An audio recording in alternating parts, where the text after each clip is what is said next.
శ్రీమాత్రే నమః.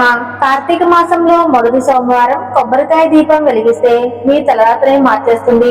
విపరీతమైన ధనయోగం కలుగుతుంది. సోమవారం అంటే పరమేశ్వరునికి ఎంతో ఇష్టమైన రోజు. అందులోనూ కార్తీక మాసంలో వచ్చే సోమవారం అంటే పరమేశ్వరునికి మహా ప్రీతికరమైన రోజు.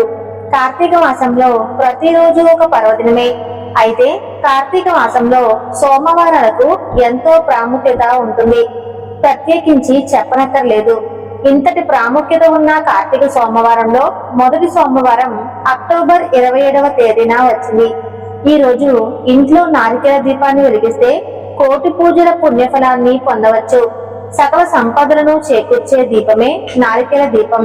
కొబ్బరికాయతో వెలిగించే దీపమే నారికేల దీపం. కార్తీక సోమవారం నారికేల దీపం వెలిగించడం వల్ల ఎన్నో శుభ ఫలితాలను పొందవచ్చు. జీవితంలో ఒక్కసారి అయినా సరే కొబ్బరికాయతో ఖచ్చితంగా దీపం వెలిగించాలని పురాణాలు వెల్లడిస్తున్నాయి. మీ ఇంటికి ఎలాంటి కష్టాలు ఉన్నా సరే మీ కష్టాలు అన్ని గట్టెక్కించే ఏకైక దీపం నారికేల దీపం. కుటుంబ సమస్యలు, అనారోగ్య సమస్యలు, డబ్బు సమస్యలు, అప్పుల బాధలు, ఇలా ఎలాంటి సమస్యకైనా సరే ఒక్కసారి నారికేల దీపాన్ని వెలిగించి చూడండి. కార్తీక సోమవారం నారికేల దీపాన్ని వెలిగిస్తే ఆ పరమేశ్వరుని అనుగ్రహం వల్ల ఖచ్చితంగా మీ కష్టాలన్నీ తీరిపోతాయి. మీ కోరికలు నెరవేరుతాయి. నారికేల దీపాన్ని ఎలా వెలిగించాలి, పాటించాల్సిన నియమాలు ఏమిటి అనే విషయాల గురించి ఈ వీడియోలో తెలుసుకుందాం. దేవతలకే దేవుడైన పరమేశ్వరునికి 3 కన్నులు ఉంటాయి. అలాగే కొబ్బరికాయకి కూడా 3 కళ్ళు ఉంటాయి. కాబట్టి ఆ పరమేశ్వరునికి అలాగే కొబ్బరికాయకు చాలా అనుబంధం ఉంటుందట. కొబ్బరికాయలో త్రిమూర్తులు నివసిస్తారు. సంపదకు దేవత అయిన లక్ష్మీదేవికి కూడా కొబ్బరికాయ అంటే చాలా ఇష్టం. 3 దేవతలకు కూడా కొబ్బరికాయ చాలా ప్రీతికరమైనది. కాబట్టి మనం పూజలు చేసేటప్పుడు, గుడికి వెళ్ళేటప్పుడు ఖచ్చితంగా దేవునికి కొబ్బరికాయను కొడతాము.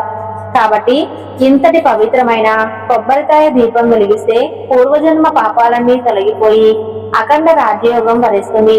ఈ నారికేల దీపాన్ని కార్తీక సోమవారం వెలిగిస్తే కోటి జన్మల పుణ్య ఫలితం లభిస్తుంది. అన్ని దీపాల కంటే నారికేల దీపం చాలా శ్రేష్టమైనది. శివునికి ఎంతో ప్రీతి అయిన ఈ కార్తీక సోమవారం రోజున కొబ్బరికాయ దీపం వెలిగిస్తే మీ మనసులో ఉన్న ఎలాంటి కోరికలైనా సరే కార్తీక మాసం పూర్తయ్యేలోపు నెరవేరుతుంది. మీ ఇంటిపై శివుని అనుగ్రహం లభిస్తుంది. అంతటి శక్తి ఈ కార్తీక సోమవారంలో వెలిగించే నారికేల దీపానికి ఉంటుంది. అక్టోబర్ 27 మొదటి కార్తీక సోమవారం రోజున స్త్రీలు శుచిగా తలస్నానం చేసి ఇంటి మొత్తాన్ని శుభ్రం చేసుకుని ఇల్లంతా పసుపు నీళ్లు చల్లుకోండి.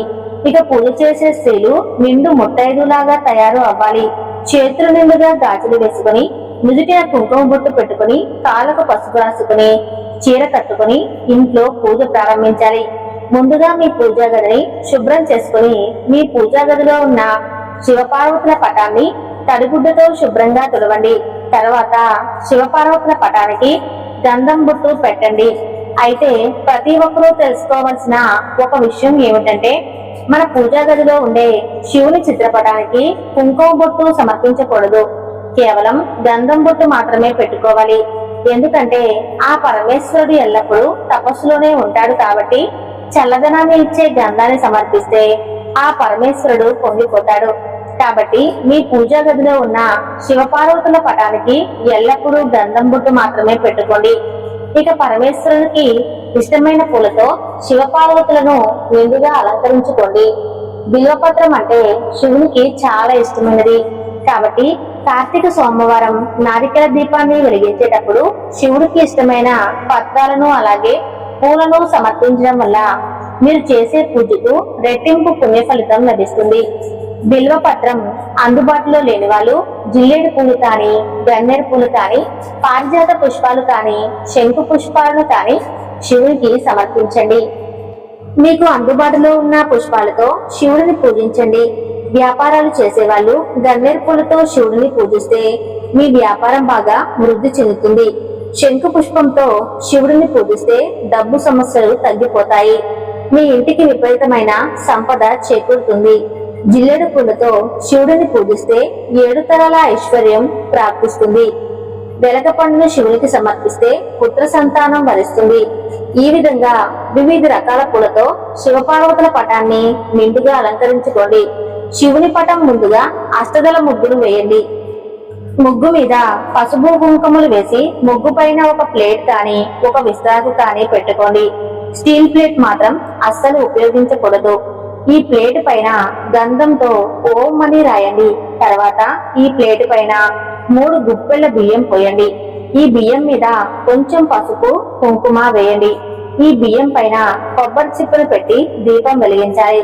కాబట్టి ముందుగా ఒక మంచి కొబ్బరికాయను తీసుకుని కొబ్బరికాయని చేతిలోకి తీసుకుని శివుడికి నమస్కారం చేసుకుని మీ గోత్రనామాలు మీ సంకల్పం చెప్పుకొని కొబ్బరికాయలు పగలగొట్టండి. కొబ్బరికాయలో ఉన్న నీటిని ఒక గ్లాసులో పోసుకొని పక్కన పెట్టండి. మీరు కొట్టే కొబ్బరికాయ 2 చెక్కలుగా పగలాలి. 3 కళ్ళు ఉన్న కొబ్బరి చిప్పను తీసుకుని పీచు మొత్తం తీసేసి ప్లేట్ లో ఉన్న బియ్యం మీద పెట్టి శివునికి నమస్కారం చేయండి. ఈ కొబ్బరి చిప్పకి కుంకుమ బొట్టు పెట్టి నువ్వుల నూనె కానీ కొబ్బరి నూనె కానీ ఆవు నెయ్యిని కానీ పోసుకోవాలి. నువ్వుల నూనెతో దీపం వెలిగిస్తే కుజగ్రహ దోషాలు, రాహుకేతు దోషాలు, అష్టమశని దోషాలు ఇలా మీ జాతకంలో ఉన్న దోషాలన్నీ తొలగిపోతాయి. కొబ్బరి నూనెతో దీపం వెలిగిస్తే డబ్బు సమస్యలు, అప్పుల సమస్యలన్నీ తీరిపోతాయి. ఇక అన్నిటికన్నా ఆవు నెయ్యి చాలా శ్రేష్టమైనది. ఆవు నెయ్యి దీపం వెలిగిస్తే ముక్కోటి దేవతలు సంతృప్తి చెందుతారు. ఈ విధంగా మీకు అందుబాటులో ఉండే నూనె కొబ్బరి చిప్పులో పోసుకుని 3 జ్యోతులను వెలిగించాలి. 2 ఒత్తులను కలిపి ఒక జ్యోతి వెలిగించండి. ఇలా మొత్తం 6 ఒత్తులతో 3 జ్యోతులు వెలిగించాలి. ఈ దీపం వెలిగించగానే ముక్కోటి దేవతలు అందరూ ప్రత్యక్షం అవుతారట. కాబట్టి నారికేల దీపానికి నమస్కారం చేసుకుని మీకున్న కష్టాలన్నీ త్వరగా తీరిపోవాలని ఆ పరమేశ్వరునికి చెప్పుకుంటూ నమస్కారం చేయండి.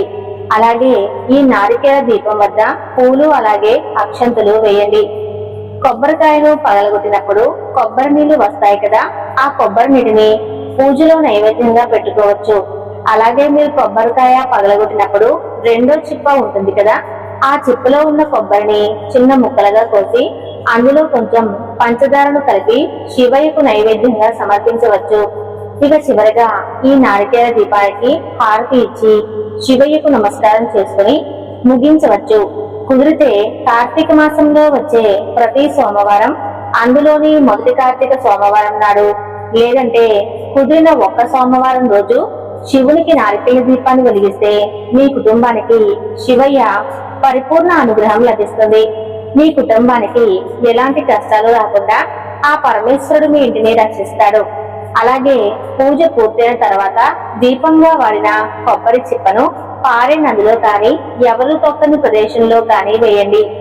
ఇలాంటి మరిన్ని వీడియోలు చేయడానికి మా ఛానల్ ని ఇప్పుడే లైక్ చేసి సబ్స్క్రైబ్ చేసుకోండి. ధన్యవాదాలు.